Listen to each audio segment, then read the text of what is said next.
অনেকদিন পর গ্রামে আসছিলাম, তা প্রায় 1 বছর পর। তো আমাদের গ্রামে তো দেখানোর মতো কিছু নাই, তবে গ্রামে লুকানো কিছু প্রাকৃতিক সৌন্দর্য আছে। এগুলো হয়তো সবার চোখে পড়ে না বা উঠে ধরা হয় না। তো আমাদের গ্রামেও আছে। এটা বগুড়া জেলার নন্দীগ্রাম থানা, থালতা মাঝগ্রাম ইউনিয়ন পরিষদ এবং আটানান্দা সুরে বলা হয় কি গ্রামের নাম, আমাদের গ্রাম। তো গ্রামে একটা দিঘি আছে, আমরা দিঘি বলি আর কি। অনেক বড় পুকুর, আবার পুকুরও বলা যায়। তো আমরা যখন ছোট ছিলাম, এই যে দিঘির পাড়গুলো দেখতেছেন, এগুলো কিন্তু টিলের মতো ছিল আর কি। তো আস্তে আস্তে বৃষ্টির কারণে, প্রাকৃতিক দুর্যোগে ক্ষয়ে ক্ষয়ে ছোট হয়ে গেছে আর কি পাড়গুলো।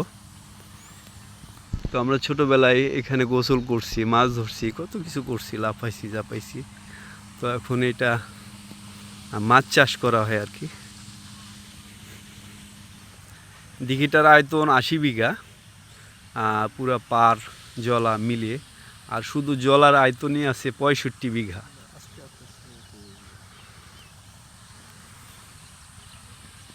প্রত্যন্ত গ্রাম অঞ্চলে, একবারে গ্রামের ভিতরে আর কি। দুইটা গ্রাম পাশাপাশি। এই যে পাশে একটা গ্রাম দেখছেন, এটা হলো পারশুন গ্রাম।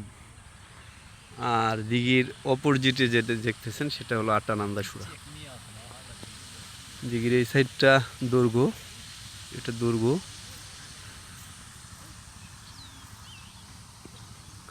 আর আমার সামনে যেটা দেখছেন সেটা হলো প্রস্থ। তো এই পর্যন্তই, আল্লাহ হাফেজ।